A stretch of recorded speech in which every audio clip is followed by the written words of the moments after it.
this is what the UFC could get together at the last minute. It's Pereira versus Prochazka 2. I always feel for the challenger in these situations. It's like the Volkanovski one.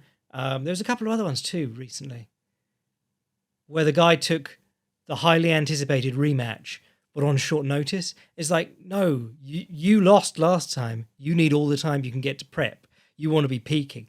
Now, maybe most fighters probably look at this like, I'm ready, he's not ready. It's a surprise for him, when it's probably not the case. But who knows with Jiri Prochazka? That guy's insane. I suspect he gets picked apart again. And I was going to follow that with but I don't know if I have a but. Why am I so down on Jiri Prochazka's chances? Because the problem that he's had has been apparent for a while, the low kick stuff. Who was it? Özdemir landed a good few. Maybe Holloway did back in Ryzen. Someone in Ryzen landed a load of them on him. But that was pre-calf kicks. Alex Pereira came out, and not only has Alex Pereira got a really nice calf kick that he has honed so that he doesn't even show it much. If you watch him, he holds his shoulders completely square. He throws his calf kick holding back. And it's not holding back his leg and his hips, because when he misses, he still goes all the way through and ends up out of position, which is something that could be used against him. But he holds everything back until he throws the kick, like until the moment the kick connects. There's nothing behind it. There's nothing ahead of it. And it works really well. And sometimes he kicks almost with the inside of his shin, which is something that Fedor used to talk about in seminars. I've been trying to find the clip of him saying it, and I haven't been able to. There was an Alexander Emelianenko seminar where he said the same sort of thing. So if you want to go and find Mastermind for Rapists, that's where you'll find that. But you know the one I'm talking about. That calf kick that DC jizzes himself over. Joe Rogan, who already is obsessed with calf kicks, this is the perfect fighter for him, because he's like, oh my God, he took the calf kick.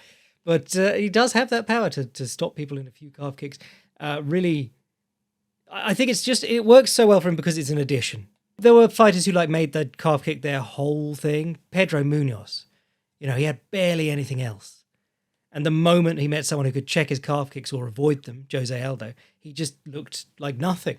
And Alex Pereira doesn't have that problem. He already had the awesome left hook. He already had, I was going to say decent right hand, but he knocked out some world-class kickboxers with his right hand. Yuri Belgawi, who now trains him. He was doing some coaching.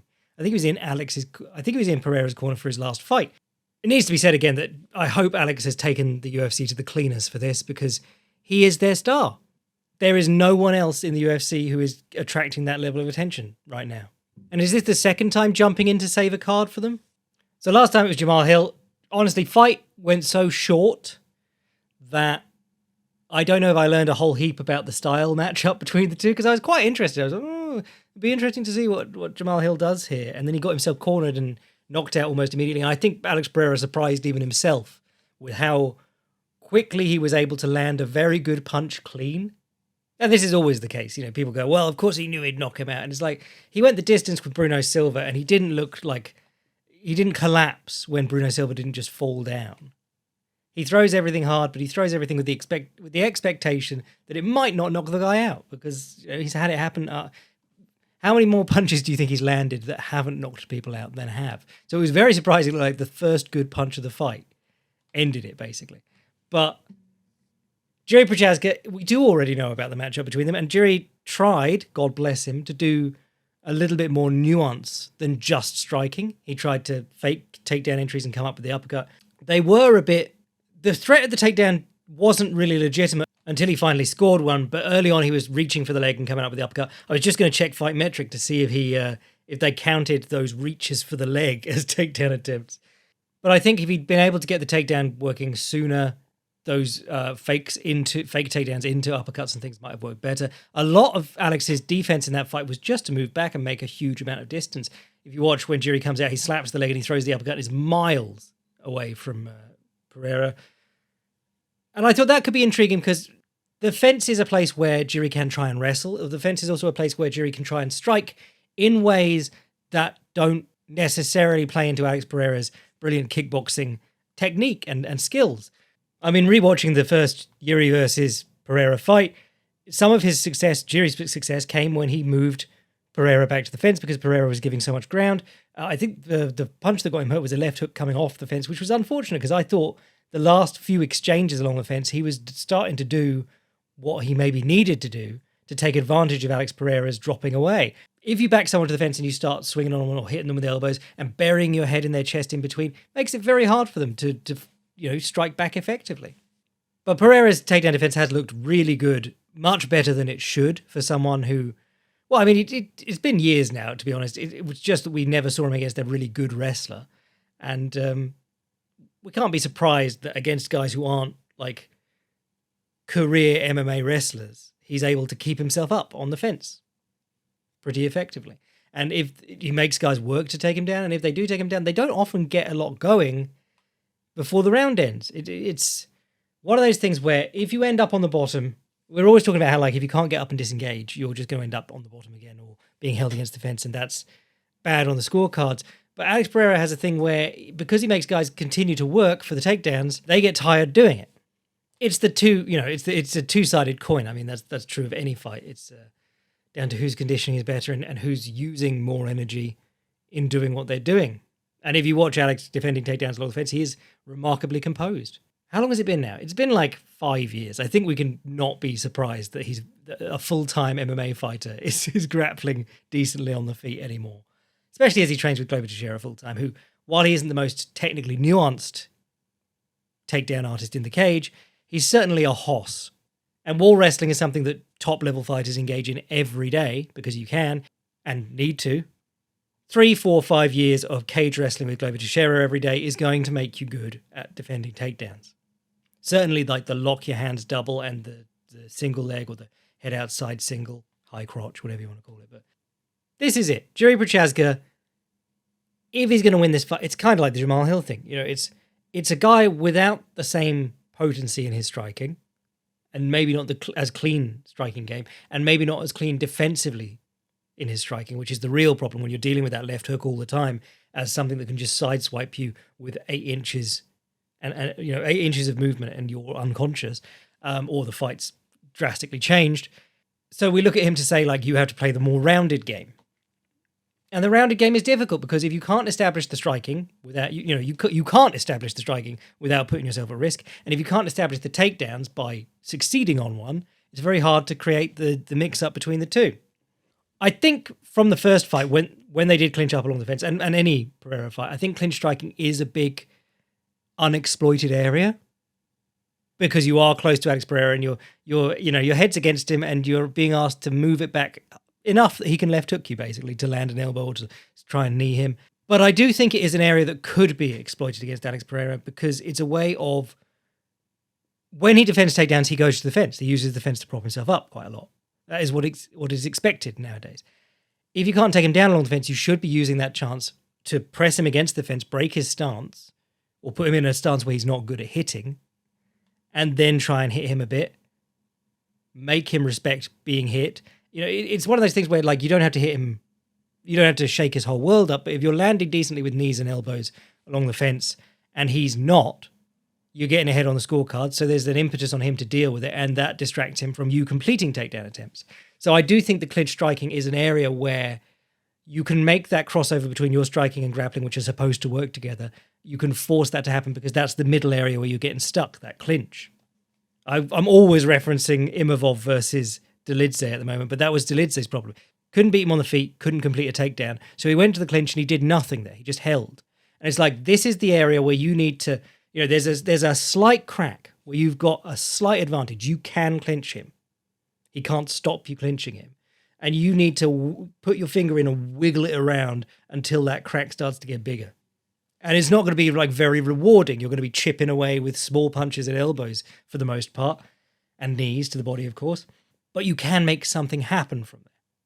But again, that's a grindy sort of game that isn't really Jiri's strong suit. I don't know. This is the thing. Like, I don't know how much of Jiri to take at face value. He seems sincere in everything he does, in his being a massive weeb and wanting to be training as a Muay Thai fighter, but wanting to be a karateka, training on the Makawara, sitting in darkness for 4 days to confront his thoughts or whatever it was. But I think that style of training and belief can foster this nonsense attitude, which exists a lot in traditional martial arts and in things like karate, where it's, I shall learn to punch through guards. I shall learn to kill him with one blow. The power of my will, my aura is going to blast through this guy. And it's like, no, you need actionable stuff that you've changed since last time you fought. I'm being Corey Sandhagen here. It's like, bro, everyone wants it as much as you. You need to do something better. And there's a thing that I don't give Jiri any credit for, really. It's game planning. Things that I would love to see from Jiri, that teep that he always uses, the wave and teep I'm always talking about. And I think Ghost just did a little animation of it. But I would love to see him just do tons of that. Because Alex Pereira is not going to grab his leg and take him down. You're dealing with an opponent who wants, all of his offensive game is standing. Not to say he can't take you down, not to say that he isn't very good at wrestling in the gym, but all of his offensive game in his fights is geared towards stand-up. That frees you up to throw kicks. And if you remember the Rakic fight, a lot of Jiri's best work came off high kicks into flurries. If you high kick someone on the open side, so their rear hand, you kick them in the arm, sometimes you clatter through and hurt their head anyway, but a lot of the time you just knock them off balance and you can immediately follow up. That's a Jean-Charles Skarbowski tenet, which I've loved. Since hearing him say that, I've been working that constantly, and it's been something I've really enjoyed, because I've always, when I used to talk about like the pattern of offense, I think it was a pattern of attack, and I talked about like in an ideal world, you disrupt the opponent's either balance or expectations before you enter, and then you exit cleanly. So you would feint, or you would break the opponent's balance with some kind of either like a low kick, to get them on one leg. If they're checking, they're on one leg, and that is in essence a form of breaking their balance to prevent them from counterpunching effectively. If you do like an ankle tap on someone who's in a wider stance, if you use foot sweeps, inside low kicks, I've always been a big fan of those. And I would now add high kicks against the arm on the open side in particular as a form of pre-entry, because you're doing it from a safe distance and you're off balancing the guy so that you can follow up.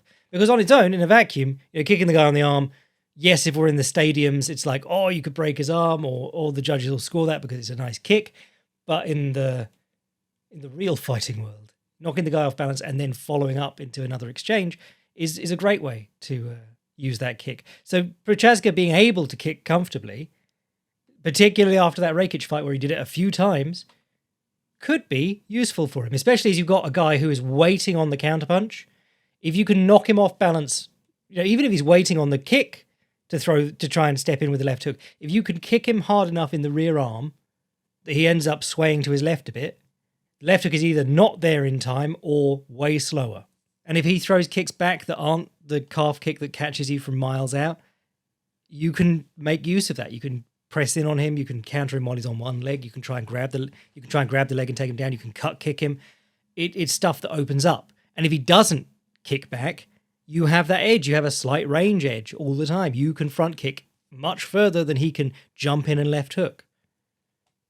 You can throw the round kick to the body. I would love to see Jiri turn southpaw and throw some round kicks to the body. Keep the lead, keep the right hand high. Do the old Dracula guard. Put your face in your elbow. So I think clinch striking and kicking, it's one of those things like Alex Pereira is a world-class kickboxer. You can't kick with him. He doesn't kick an awful lot. He's not famous for his kicking game particularly, aside from this calf kick, which he brought in fairly recently in MMA. But kicking and the in-between of striking and grappling, the clinch along the fence, I think those are the two areas where if you see someone beat Alex Pereira, and it's not just because they're an amazing wrestler, to see a good rounded fighter who isn't just, Bo Nickel level wrestling and bum rushes through the punches somehow. I think those two areas are going to be very important. So more general, sort of killing the king advice on Alex Pereira there than Jiri, because again, I do think Jiri's probably turning up and getting low kicked to death, because I watched him do it against Alex Rakic. Like that fight, he made a meal of it. And he's made a meal of a few of his fights in the UFC. He's never been a guy to come through unscathed. But how many fucking kicks did he take in that fight? I'm going to check on I'm going to check on Fight Metric. Okay, so they've got him down as taking 23 of 30. He maybe checked one, because they count blocked kicks as landed kicks, but I do not remember seeing him check one. And Rakic threw 30 kicks in, 2 rounds? Yeah, not even 2 full rounds. This man, I mean, it's partly because he stands long and he likes to throw his lead hand out and pull back and throw in big looping overhand where he throws himself onto his lead leg. He has that long stance that makes him susceptible to low kicks. But you can work around that. Look at Max Holloway versus Volkanovski too. He comes out, he does all his usual shit. He just starts in a shorter stance. This is why Muay Thai is always interesting, because everyone in Muay Thai fights differently. Obviously, there's a lot of it permits so much in the standing game that you could be just like a clinch specialist. You're gonna have to learn to do other stuff, but you can be a clinch guy. You can be a kicker. You could be a boxer. I've been loving watching Wang Chinoy, who basically someone drew a comparison to Joe Louis, and I'm looking at his punching form and I'm going, they're actually pretty on the mark. He punches like a really good technical golden era boxer.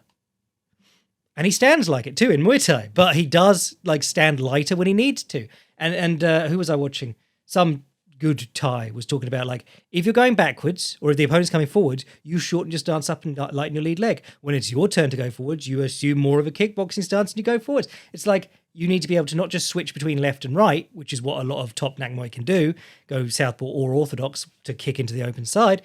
You need to be able to switch between an offensive position and a defensive position. And with low kicks being such a problem and teeps being such a problem, you need to be able to stand in a way that isn't just open to those things. But all of those positions, they can step forward and punch off, or they can cover up and punch off. It's this thing where we obsess about one stance. You learn your stance is perfect, and that's a very boxing-centric attitude. You spend 20 years, they didn't used to be 20-year careers, but you spend 15 years, your athletic career, you learn your stance on day one, and every day subsequent is learning, not even learning, just repeating that stance and those techniques. And striking sports that permit more, you cannot just protect yourself from one set position, from everything. And that's true in boxing, but there's so much more variety in striking when you start allowing kicks, knees, elbows, clinch work, that you do have to be able to change position. Anyway, rant about Muay Thai versus boxing versus MMA over.